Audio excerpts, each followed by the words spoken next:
I was recently asked why we were producing the Truth in Science curriculum.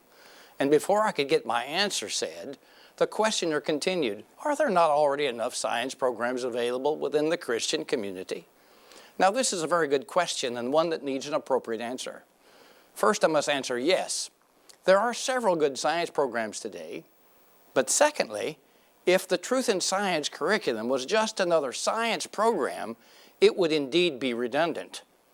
The basic science concepts have not essentially changed over the many years. Photosynthesis is still photosynthesis. Cell biology is much the same as it's been. Rocks and fossils are rocks and fossils. And for elementary education, the application of most of these science concepts can be delivered from almost any textbook source. However, for the Bible believer, there is far more to science education than the mere delivery of science concepts. I am convinced that biblical worldview must be taught in all subjects. But just a mere exposure to Genesis 1:28 seems to indicate that the Creator God wanted the pure and applied sciences to be the primary discipline in which significant biblical worldview concepts were understood and taught, particularly to our sons and daughters. In the first chapter of Genesis, specifically 28th verse, God mandated humans to subdue the earth and have dominion over the earth. I believe that within that, clearly God was talking about exploiting the earth, to use it, to grow food, to make medicine, to use those chemicals that are available, the material that's available on the earth for man's betterment. I think that is all part of what God meant in that subduing the earth and having dominion over it. So clearly, from a scientific perspective, that's part of that. How do you develop a medicine? How do you develop a particular tool? Those are developed in many instances by a scientific process of study, of extracting certain enzymes out of a plant or extracting certain chemicals out of a plant or out of a microbe and using them for medicine, and you determine that by scientific study of how it works in the human body and how it, what effects it may have on animals and such. So science is really an extension of God instructing humans to use the earth for His benefit, for human benefit. For biblical worldview training and development to be sufficient, there must be answers provided for all origins questions that would in any way detract from our biblical origin, our purpose, our identity, and our destiny. If we don't have a biblical concept of the world, and of course the biblical concept is that the world is lying in the powers of darkness. The world is alienated from God and the things of God, and thus redemption is necessary. And if you deny the biblical worldview, then if you just take the naturalistic worldview, there's no purpose to life. We are here by accident. One day we will go by accident, and in the meantime, there's just a void, and we are here actually fulfilling or filling a portion of that void, but when we're gone, it's not going to make any difference anyhow. And thus that worldview of everything exists by accidental, or as they say, fortuitous occurrences of accidental circumstances. So I'm an accident. I was created by accident. One day I'll go by accident, and the world will go on, and it really doesn't matter. Biblical worldview must be sound in Genesis. The Bible-believing families of America are facing a terrible dilemma regarding the training of their children. We are constantly facing the encroaching difficulties from multiculturalism, political correctness, inclusion, tolerance, and pluralism. The tragic and hard fact is the Christian community is now losing 70 to 80% of their sons and daughters to secular worldview by the time they reach 15 years of age. This loss is consistent regardless of educational mechanism, even including Christian day schools and homeschooling. This terrible fact is strengthened by a dumbing down contingent that is permeating the whole of the American society through peer pressure, textbook revisionism, the destruction of the American family, and the general liberalism of the Christian pulpit. I carefully overviewed the philosophy of education over the past 50 years that has generally guided the Christian school movement and the rise of homeschooling, and discovered that the emphasis under which curriculum was delivered during these early days was a purist or a separatist approach. It was generally successful to a degree. There's a real respect given to scientists and mathematicians today, and of course they appreciate that. They welcome that. But you know, scientists are very narrow in their disciplines today, and they're an expert in one particular area. And I know we often speak then in the areas of politics or economics, and everyone listens, but their opinions mean no more than the opinion of that anyone else has at all. In particular areas, like when it comes to origins, it's a very special area. Origins are not a discipline that you can reproduce in the laboratory or falsify or repeat. It's out of the realm of everyday science. And so once again, you're into the realm of opinions, and may mean a lot or may not mean a lot at all. I would consider the study of origins, it isn't a science. You're looking at fossils, you're looking at radioisotope dating or whatever, but it certainly does not necessarily lend itself toward old age or evolution. There can be many different interpretations, and it's not the typical scientific method area where you can repeat something where it finally becomes a law, like the law of gravity. These origin theories will remain theories and unproved. So I do believe that scientists are probably given more credit and more honor than is deserved when it comes to the realm of origins and some other disciplines where scientists are asked to speak up, where again their word means no more than anyone else. While this emphasis did in fact give our sons and daughters a pure biblical education, it failed to examine the devil's playbook and provide the students with salient answers that would guard their hearts and secure their faith when asked extremely hard questions about their faith, questions they will face in any state university or secular setting. It failed to accomplish the mandate in 1 Peter 3:15. But sanctify the Lord God in your hearts, and be ready to give an answer, a reasoned response to everyone who asks you a reason for the hope that is in you with meekness and fear. In any introductory biology or geology class, during the most vulnerable time in our sons and daughters' lives, they are often separated from their biblical moorings and lost to the kingdom of God because they have not been properly prepared to defend their faith. The Truth in Science curriculum has been especially designed to train our sons and daughters to understand this scope of the battle, to examine the devil's playbook, and to develop good answers, biblical and scientific answers. It will prepare them to answer questions that have heretofore weakened, even destroyed, the faith of many of our children.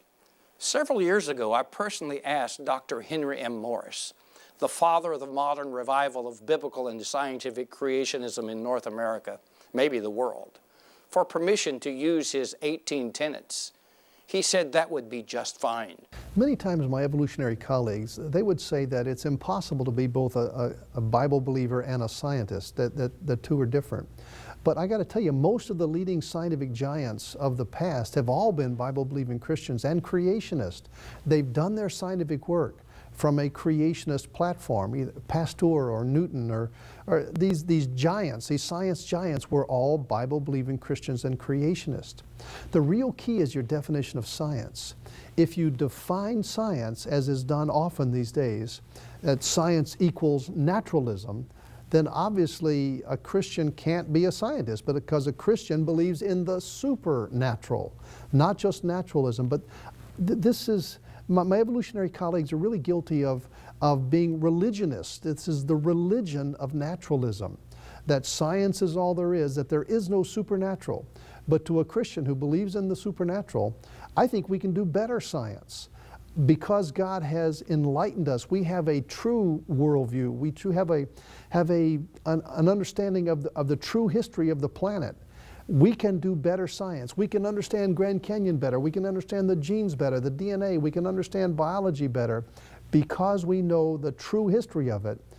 Christians and creationists can be the best scientists. So eventually, after years of preparation and the actual writing of the Truth in Science curriculum, we now have available what I believe to be the best of both worlds: a thoroughly well-arranged science curriculum written to the published standards of science in America, but more than that, a science curriculum that has carefully integrated all of the possible biblical and scientific worldview tenets for the development of a complete biblical worldview.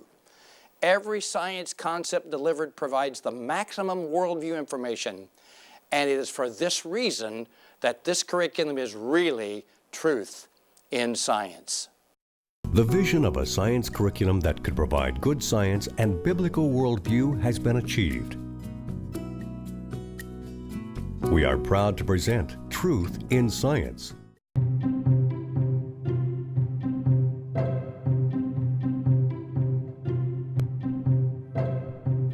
Hi, my name is Michelle Holland, and I would like to welcome you into the Truth in Science family. During this brief tutorial, I hope to introduce you to the how and why of our distinctive curriculum, how the curriculum works, and why understanding the impact of worldview on education, particularly science, is imperative. Having taught high school biology for 10 years, and also believing the Bible to be the foundation of truth, I've seen firsthand how modern evolutionary science has destroyed people's faith in the Bible, especially the book of Genesis. We at Truth in Science believe we've created a science curriculum that for the first time in modern history has achieved a proper integration of biblical truth, worldview understanding, and good science. The Truth in Science curriculum consists of 4 separate components: the Teacher's Edition, the Student Steps, the Support Illustration Package available for download on our website, and the quizzes and tests, including answer keys. So let's take a look at this new approach to science education, beginning with the Teacher's Edition. The TE has been specifically designed to facilitate teaching. You'll see this reflected in the layout of the material and also in the support material included to enhance the teacher's understanding of the worldview positions incorporated into each subject. Let me encourage you to take the time to go through the material included in the front of the textbook. Because of the uniqueness of this approach to science education, it will help you get a proper foundational understanding for the rest of the content. After thumbing through the table of contents, you'll find a heartfelt dedication written by our Editor-in-Chief, Dr. G. Thomas Sharp, to Dr. Henry Morris, who's been recognized as the father of the modern biblical creationist movement. It is his tenets of biblical creation and tenets of scientific creation that were the guiding principles for this curriculum. Next, you will encounter the TIS editorial staff. We hope that you are assured by the credentials of our personnel, as well as those of our reviewers, that this curriculum contains thoroughly sound science information and educational methods. The TIS staff is aware of the many different approaches to time scheduling in various educational settings. We have dealt with this reality by giving suggested schedules which reflect optional time modifications. The staff was also attentive to the scientific integrity of the curriculum. One of the most overused and patently false sentiments is that science deals with reality while religion deals with faith.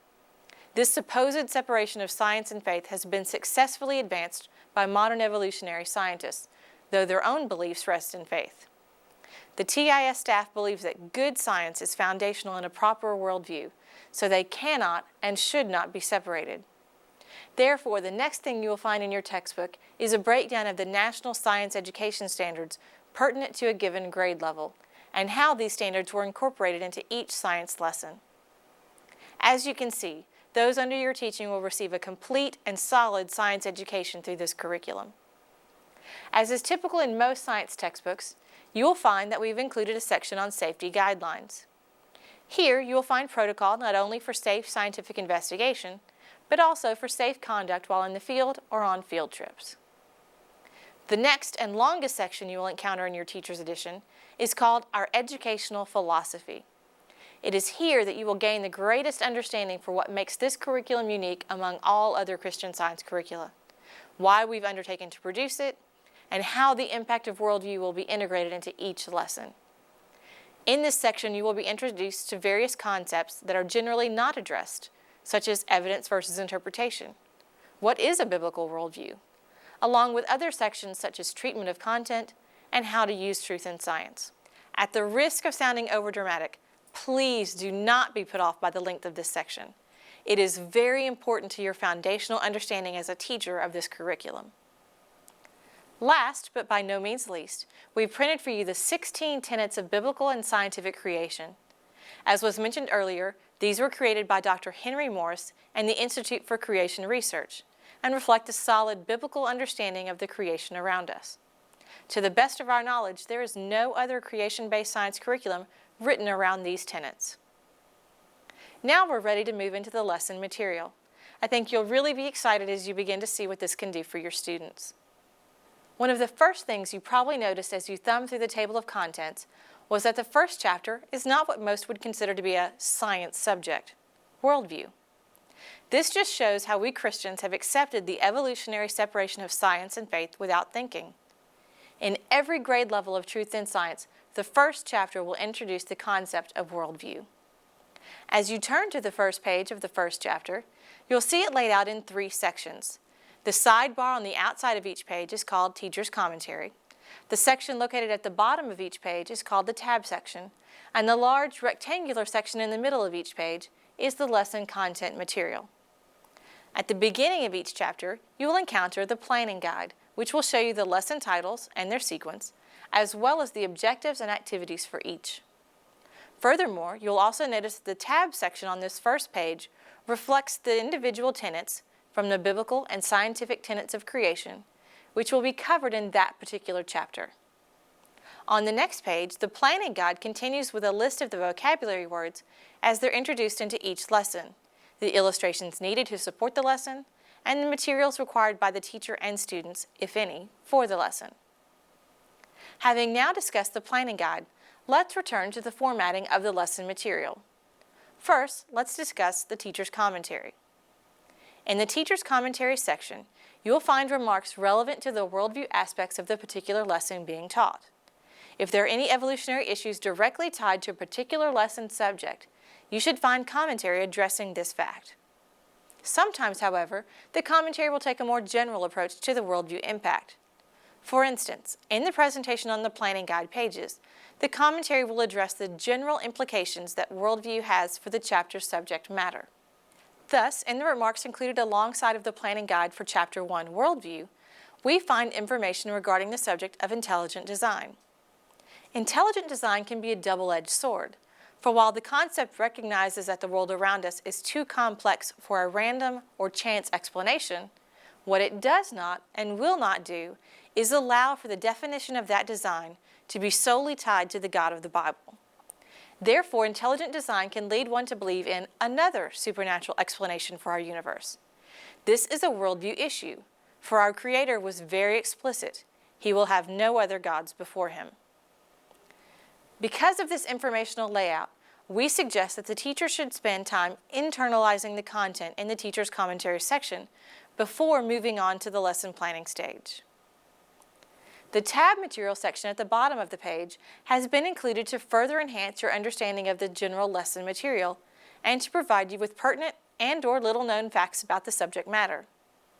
This section has been formatted to look like an index card file, with the individual subjects being Evolution Says, Interesting Facts, Notable Quotes, Faith or Fact, and a section for your own notes. Let's look at these sections one at a time.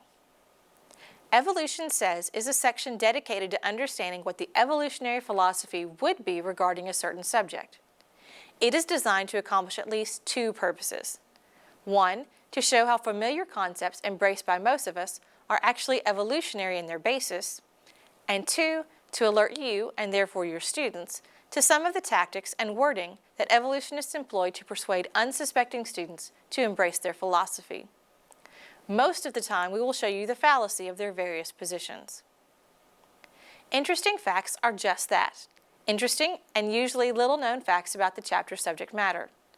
While not always pertinent to a specific day's lesson, it will always be connected in some way to the chapter's subject. Notable Quotes is a section where we list for you quotations from notable people or about a notable position. Here you will find quotes from both creationists and evolutionists, atheists and Christians. We include them so you may see some of the stark differences in the two positions of worldview, and to show you how our common enemy, the devil, works in the minds of men to accomplish his purposes. Faith or fact is the section that deals specifically with the understanding that much of what is presented as scientific fact, as defined by the scientific method of investigation, is in reality a position of faith. One of the greatest misconceptions in this debate of creation versus evolution is that evolution is fact-based and creation is faith-based. The things revealed in this section will blow that assertion out of the water. Finally, we've included a substantial amount of note room, both in the tab section and in other blank areas of the curriculum. This will lessen the possibility of you having to keep volumes of loose papers containing your notes in your TE. Having now discussed the general format of the content pages, let's look at a typical chapter layout. Each chapter has 10 lessons. These are broken into 5 interactive lessons which you teach, 2 lab activities or demonstrations, and 1 chapter project. Lesson 9 has 3 components: a worldview quiz, a game which reinforces the chapter material, and a review for the Lesson 10 subject test. Every chapter's first lesson introduces the chapter subject, yet its format differs from the remaining lessons. The primary goal is to establish a biblical worldview approach for the subject matter while presenting information needed for the rest of the chapter. Students will be introduced to the vocabulary words they will be responsible for learning during this unit. You also may introduce the chapter project, assigning each student his or her project to be completed by Lesson 8 for presentation to the class.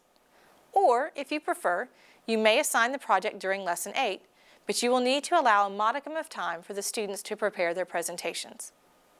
And finally, a distinctive of Lesson 1 is the student's KWL chart. KWL stands for I know, I wonder, and I learned. This is how it works. During the first lesson, have the students choose one word from the vocabulary list that they would like to learn more about. They will put this word in the I know box and tell briefly what they already know about this word. Then, in the I wonder box, they will list questions they have about their word. As you progress through the chapter material, the students are then encouraged to gather information about their word, answer as many of their questions as they can, and record their answers in the I learned box. This is a great tool to help students manage their own learning, and it can also be collected as a grade at the chapter's end if so desired. Having discussed the difference between the first lesson and the rest of the lessons, let's look at a typical lesson. The first page of each lesson will be the lesson organizer page. On this page, you will find several important items. In addition to the teacher's commentary in the tab sections, you should find the chapter's bedrock, 1 or more sentences that state the chapter's teaching in a nutshell. The chapter's memory verse, a pertinent Bible verse which shows up on both the worldview quiz and chapter test. The chapter's objectives and activities, any materials needed by the teacher to complete the lesson, and any materials required by the student to complete the lesson. The next page begins the teaching section of the chapter. This section is called Teach and Apply. At the beginning of each lesson, you will again be made aware of the illustrations needed to teach this lesson and what your students will need. The actual teaching material is set up in a 3-part sequence: ask, answer, teach. Each lesson will give you step-by-step instructions on how to proceed in your task. The teacher begins with a question regarding the subject material. After allowing the students to discuss possible answers, the teacher will give them the correct answer and proceed to teach the supporting information. It is important that the teacher allow the students to engage in discussion before giving the answer and instruction. This will show how the students think, as well as what they think. Each lesson will have at least one Ask, Answer, Teach segment. Some will have more, depending on the subject. Incorporated into this sequence will be activities for the students to participate in using their STEP workbooks. We'll discuss the STEP books in a moment. This first section of Teach and Apply will be primarily interested in viewing the subject material from a worldview understanding. This may sound complicated, but it's really quite simple. Our primary purpose in this curriculum is to present good, solid science from a biblical worldview perspective. So in this section, you will find some scientific positions taken that are diametrically opposed to the public evolutionary science position. Let me be very clear. We do not present any biblical, faith-driven positions as being verifiable scientific positions, which is what is done many times in secular science classes. But we want to show how the scientific evidence can align with a biblical interpretation just as easily or more easily than an evolutionary one. However, we have not neglected the fact that for those who desire to attend college, it will be necessary to perform well on standardized tests and college entrance exams. Therefore, we have included a segment in each of the 5 interactive lessons called Science Instruction. In this second segment, we will include brief, concise science teaching that will incorporate any evolutionary-based science that the student would be required to know in order to pass those tests. Finally, so that we can ensure that the student has had ample opportunity to ingest this content well, there is a fill-in-the-blank activity at the end of each of those 5 lessons, which reinforces the secular science in the science instruction. Lesson 2 will always be a demonstration or activity dealing with the chapter's subject matter. These will be simple, yet enticing to the students, and should provide many teachable moments. As might be expected, the format for this lesson will deviate somewhat from the 5 interactive lessons. Lesson 7 is the designated Lab chapter. In this chapter, you and your students will explore some facet of God's creation through the process of scientific investigation.